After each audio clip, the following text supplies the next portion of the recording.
Guys, we're back. Is it true that we just came off of a break week? Yes. Is it also true that we're about to go on another break week? Also yes. But Oda, if it means that you can continue delivering us peak, take as many breaks as you need. Please stay healthy. Y'all, God Valley is actually getting insane. And since the title of this chapter is the God Valley Battle Royale, you already know that we're seeing some crazy things, particularly towards the end. But I'm jumping the gun. We gotta start from the beginning. But before we do, you know what to do already. Like the video. It's the button down there. I know you know it. Subscribe to the channel for more One Piece content just like this. The reviews will keep coming. And share it around with all your friends who love the series. You know we always say here, let's get it going. Oh, make sure you subscribe to me and my boys over at CSY. Now already on the very first page of the chapter, we already have something glorious happening. That being that Yamato's cover story is finally over. My word, it feels like we've been watching Yamato wander aimlessly around Wano for so long. But you know what? I'm glad it's done because it was getting kind of boring and repetitive. We also didn't see what happened to Sasuke, Black Maria, or like any of the other Beast Pirates besides Suzu. It looks like that's just the end. You have Yamato having recruited Page 1 and Oti, and that's about it. Which begs the question of what the next cover story is going to be. Definitely drop your ideas in the comments. Now, starting the chapter proper, the first thing we hear is that Rocks and Garling are having a clash. It's chaos everywhere as Roger's crew is trying to get back to their ship because Rayleigh still has Shaki. Roger's just like, Rayleigh, you go on ahead, get your Shotty to the ship, and we will take care of things here and pull up with you after. And you just have Rayleigh running, Shaki's in his arms in a fireman pose. The other pirates around are like, yo, we gotta attack Rayleigh to get to Shaki, hurry up. But you just have Shiki being like, are you slow? Shaki will get hit. We see Gonzui fighting, Whitebeard's fighting, it's pandemonium. And then Rayleigh's like, Shaki, I have something I need to tell you. But Shaki's just like, don't even have to say it. I already know. This gave me just a slight pause because I don't know if I was overthinking it. Because obviously the conventional, most obvious thing is something along the lines of, oh, I love you. And she's just like, oh, I already know. And blah, blah, blah, blah. Like, is there something more that he knows? I don't know. I guess we'll have to revisit it. Or not if it's not important. Then we cut to Prize Storeroom 1. When Kuma and Ivankov find their devil fruits. As we know, we have Kuma holding the pot fruit, Ivankov holding the dragon fruit. And as they're about to eat them, Big Mom crashes through, grabs Ivankov by the throat, pins him to the wall to steal the fish fruit. And I ain't gonna lie, Big Mom, choking out a child over fruit is actually diabolical work. Then of course, as we know, as she goes to grab the pot fruit, Kuma quickly just scarfs it down and dashes out. With of course their whole idea being that, yeah, we can use these fruits to save as many slaves as possible and we'll call it a victory. We already went through all this in the Kuma flashback, so nothing deeper to go here. So then we have a little look at what the Marines are doing, and they're seeing that it's basically just a pirate war right now. The regular Marines aren't even sure really of what to do. And that's when we cut to Garp. Bogart at his side as always, and Garp is asking Sengoku, hey, did you know about this? And Sengoku's just like, I mean, I don't really know about it. The most I can remember is somebody like maybe alluding to something like this in some sort of report way back in the day, but honestly, I don't know. But curiously, the guy did vanish from marine life shortly afterwards. And you just have Garp in a visceral rage being like, this isn't a dream. They really did this. And I'm not gonna lie, it's about time. For years, everybody was slandering Garp, talking about why is he just allowing this to happen? We don't know about his ideology. What's he thinking? Is he just a cog of the machine? But here we're finally seeing what his true intentions are, what his thought process is. And I think that this is just something that people had been waiting for, especially Garp fans, because it was the one thing holding him back from being like the vaulted character in our minds. So I already like where his character is going. I just now need to see more and how that ideology evolves. And then the chapter ramps up because we cut to Rocks. And here we get a first look at Rox's wife, Eris. Is she the traditional Oda baddie? Yes, she is. But she's of the Davy clan, so we'll allow it. Actually, we find out that she married into the Davy clan, but people still like treated her basically as one of their own. It doesn't matter. What does matter is why he's picking her up like that. Because Rox has slung her over his shoulder like a bag of rice, while she herself is cradling baby Blackbeard in her arms. And you may be asking, Rox is so strong, where is he running from? Because wasn't he just clashing with Garling? He wasn't just clashing with Garling. He was up against Garling,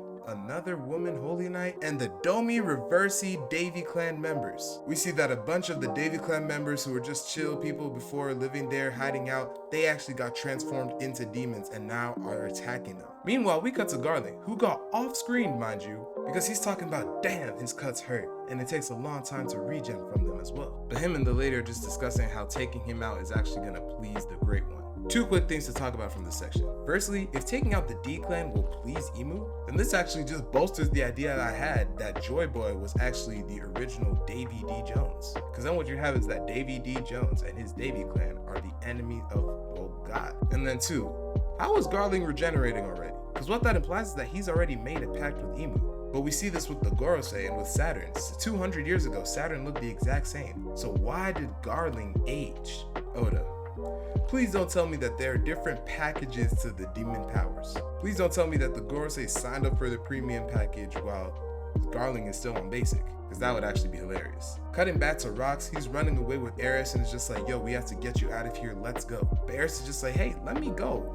You're not gonna fight them with one hand. Rox is just like, you don't understand. If they catch you, what you go through will be worse than hell, and I can't put you or Teach through that. But Eris is just like, yo, I'm also a member of this clan. Even though I'm married into it, it doesn't matter to me. She literally kicks off of him and escapes, tumbling away. She's just like, if I was the kind of woman to just cling to you and unable to protect one child, there's no way you would have fallen for me.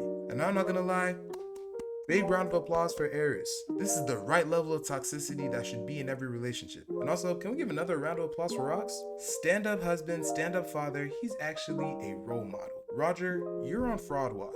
And then Eris is just like, yeah, if it looks like they're about to catch us, I'll kill Teach and then off myself.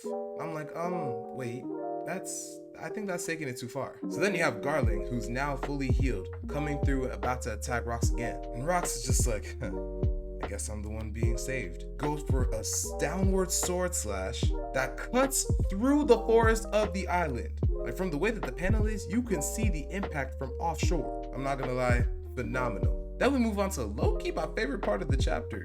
We cut to Big Mom, who's holding up the fish with fruit in her hand, talking about some, oh look, this will be great for katakuri. My future crew is actually gonna be the strongest on the sea. And you know what? I'm not exactly sure how to count this. Like, it's a dub for her because she is thinking about her kids and wanting them to be strong. At the same time, it's uniquely so that she can have an army as opposed to like real family, you know? But none of that matters, because we just see a shadowy figure with a large kanabo pulling up right behind her and mollywops her right in the face. Y'all, why did Kaido sneak Big Mom like this? Like, this impact is actually diabolical. And as she's flown back, the fruit goes flying into the air. Kaido sees this and immediately swallows it in one gulp.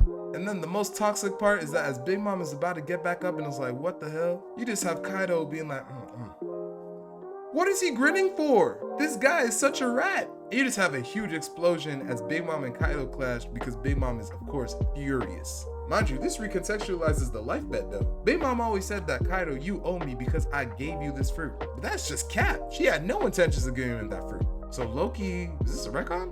Then we cut to Prize Storeroom 2, where the Roger Pirates, led by Gaban right now, have found a bunch of treasures and devil fruits. We see some of the Rocks Pirates pulling up because Ganzui tries to attack, but Gaban easily holds him off. Like, he's actually smiling like, yo, you're not on my level, gang. And it's actually kind of unfortunate that when you're talking about the upper echelon of piracy, basically everybody below Kaido's level is not relevant. As the Marines are like, yo, let's go, charge in, Garp is just like, yo, even the justice here doesn't make sense. The Navy pulls up, acting like they're about to save the slaves. Somebody's just like, yo, God Valley is not a member nation. Loki, leave him die. And then as all the chaos is happening down there, you just have Saint Saturn sitting on an outcrop, chilling. And in telepathy, somebody is asking him, yo, Saturn, what's the situation looking like down there? But Saturn's just like, I'm not gonna lie, this is rapidly falling out of our expectations. And he's just like, in fact, if all this destruction continues, something else may get unleashed. We cut to see Kuma actually saving a bunch of people where he just touches them with their paws and they get sent flying away. And everybody's just like, Kuma, you're a lifesaver, you're the best person ever, yada, yada, yada. Again, we already know the parable of anime Jesus. But right at that moment, a huge burst of conquerors is felt all throughout God Valley. Roger feels it, Garp feels it, Rox feels it, everybody feeling it. We start to see what looks like Saturn's Gyuki form, the huge spider thing that he was, and we cut to Rox, who's apparently standing before it. And you just have Garling lying defeated on the ground talking about some damn it. Mind you, Garling was off screen by Rox twice in one chapter, but in the last scene of the chapter, you have Whitebeard pulling up next to Rox. Rox is just like, there's not really that much to gain out of this. You still want to help? Whitebeard's just like, yo, how you always let me drink on your tab?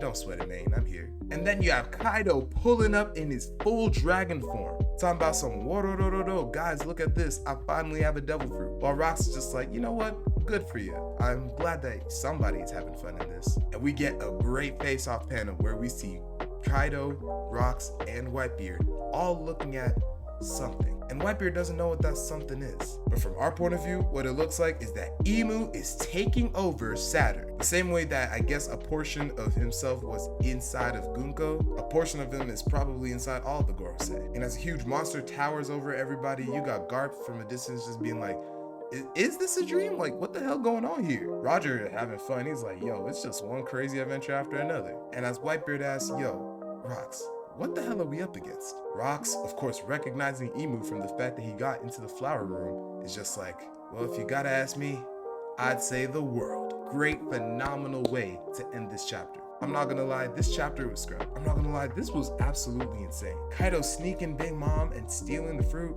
Rox off-screen and Garling twice, and of course, Imu himself is just here now. So I'm already knowing the next chapter is about to be phenomenal. And the story, scrap, and whatever happens here is probably gonna inform the story that everybody's told of later, of how Roger and Garp had to team up to defeat Rox. I'd like to see how it plays out still, but it's pretty much looking like it's a full, flat-out lie to me right now. But I'm not gonna lie, I'm gonna have to give this chapter a 9 out of 10. I think that ever since Rox was introduced, there hasn't been a chapter that hasn't been 8 out of 10 or higher. Oda, phenomenal meal. Keep serving me. But if you want me to keep serving you content, you have to sub to the channel immediately. Drop the like because we're trying to run those up, and share this around with all your friends who like my commentary, or maybe just like my face. That's all for now. I'll catch y'all on the next one, and always remember, one piece, one life.